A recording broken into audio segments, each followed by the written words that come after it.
Hello everyone and welcome back to another 2028 election update. Make sure to hit the like button and to subscribe if you want more content just like this. Vice President J.D. Vance is ahead in the betting markets to become the Republican nominee for the 2028 presidential election, with Josh Shapiro now leading Gavin Newsom in the betting odds for the Democratic nomination in 2028. I've constructed an election model that gives me the exact margins per state to look at the victories for either candidate. Looking at mapjacksonjude.com, we can see that Donald Trump had an impressive performance against Vice President Kamala Harris, winning 312 electoral college votes to Harris's 226. He won the popular vote with 49.8% to Harris's 48.3% of the national popular vote. And we've gone ahead and seen that Donald Trump has won all of the battleground states in 2024, including flipping Arizona by a pretty decent amount.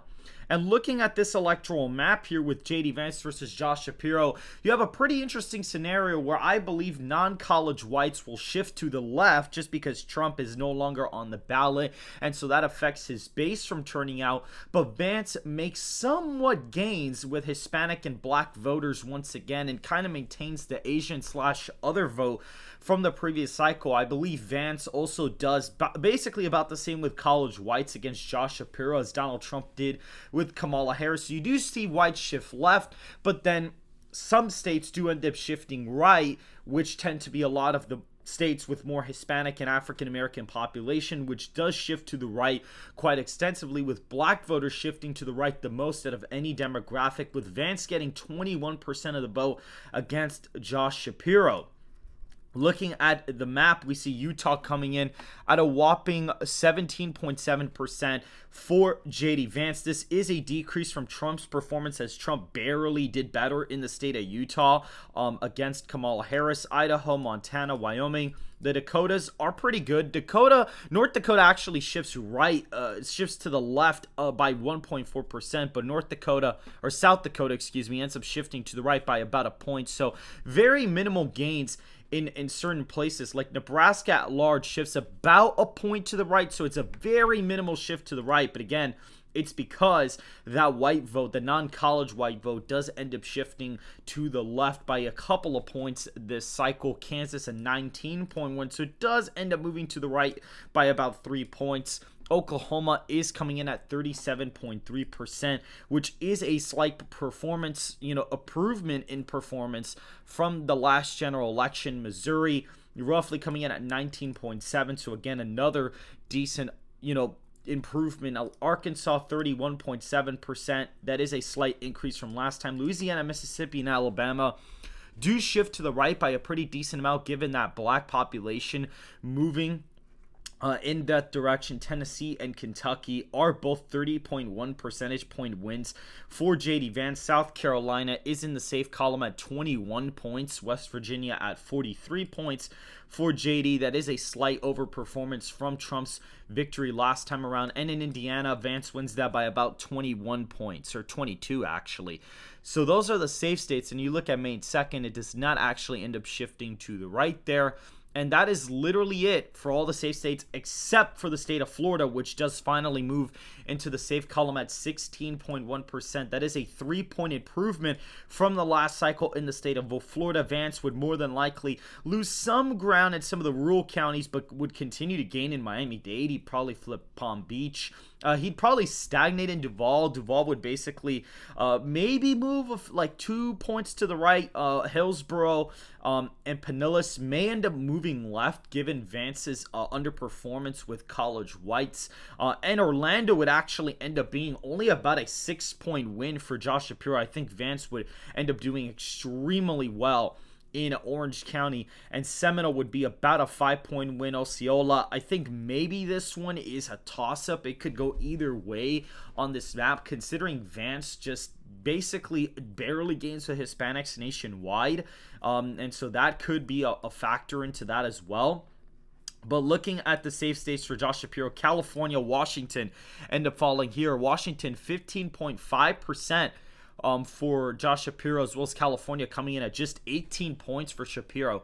Not a great performance. The state of Hawaii, only a 16-point win. I mean, Harris won it by 23 and Biden won it by 29.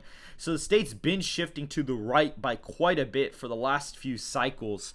Looking at Maryland, about a 20.5 percentage point win, as well as DC being safe, Massachusetts, and Vermont. Massachusetts barely shifting to the right. It was 25.2% back in 2024. Now it shows up as 24.8, given that a college white vote not really shifting. And Vermont basically stays about the same as it was in the last cycle. It actually moves 0.1% to the left from 2024. So that state ends up moving quite extensively in the Democrat column, or basically stays in the Democrat column as of right now. So we have all of the basically, and Maine's first congressional district as well is in the safe column and moves to the left from the last cycle as well. It is a 21.2 percentage point win in 2024. Here it's showing up as about a 23-point win for Josh Shapiro. So he does do better in Maine's first, but Vance does improve in Maine's second. So it's basically a wash in the state.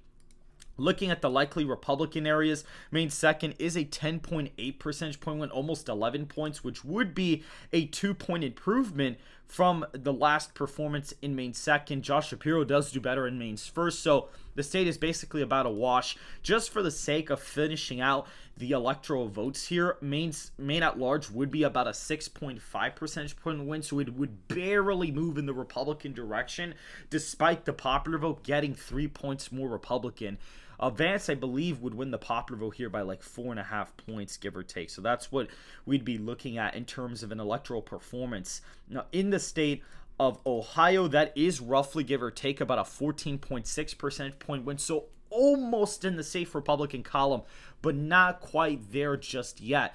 Iowa is interesting because it actually moves to the left direction by roughly 2 points, almost 2 points to the left. You know, Donald Trump has a very unique base in Iowa, and even though the state has moved to the right, I almost think any Republican candidate, including Vance, may end up underperforming Trump's 2024 performance in Iowa, unless there's a tsunami election where the Republican is just doing it very well nationwide.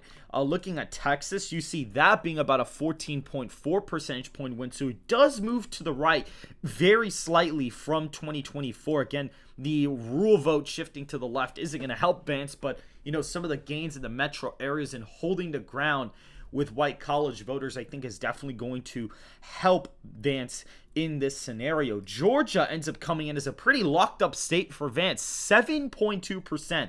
So it is a 5-point shift from 2024, and that has to do with Vance's overperformance with black voters. That is the reason why Vance would end up doing so well. A lot of the Atlanta metro area would just kind of really shift hard in Vance's direction. These gains that Democrats have made would kind of falter, and Vance would do decent in some of the rural areas. And North Carolina is a 3.2 percentage point win last cycle. This one comes in as 6.7. So Georgia actually votes to the right of North Carolina in this election, given the fact that Vance does slightly better. He improves with black voters while holding the ground with college whites, and North Carolina has a lot more college whites than Georgia does.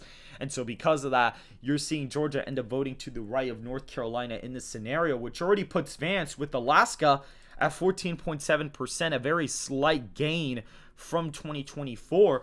Already puts him at 251 electoral college votes on the map. I mean, that's literally it.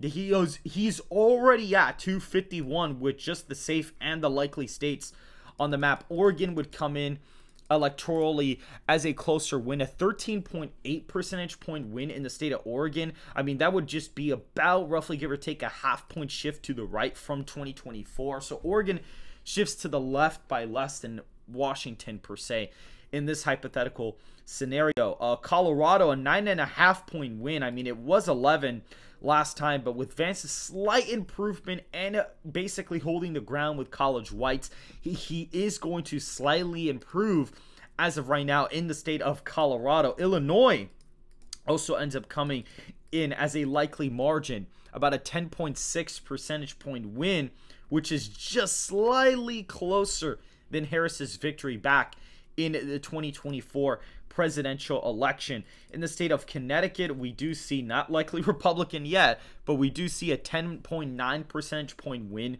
in the state of Connecticut. So we do see here that it does shift about almost 4 points to the right. And this is somewhere where I think Vance is going to end up performing way better in the Northeast than, before, than other, Republican candidates, just because of the appeal. We do see Rhode Island does shift, just a little bit to the right. Connecticut actually shifts more than Rhode Island does. And Delaware drops below 10 points. So Delaware ends up being just a 9.6 percentage point win in this hypothetical matchup.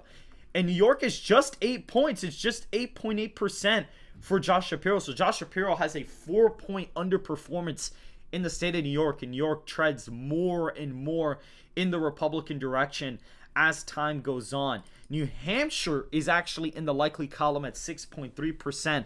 The state is an anti-incumbent state. It has always behaved like that in recent modern history. It's becoming more educated. A lot more liberals are moving there. And so because of that, you do have the state of New Hampshire basically moving to the left from 2024, and quite a considerable amount, especially because Vance is losing with non-college whites and is just kind of maintaining his performance from Trump with these voters, college white voters. That's why you're going to see New Hampshire shift to the left in 2028. And looking at the rest of the map here, I believe this is all of the lean and tilt states remaining, including Nebraska's 2nd congressional district, which actually stays exactly the same from 2024. It literally does not move at all.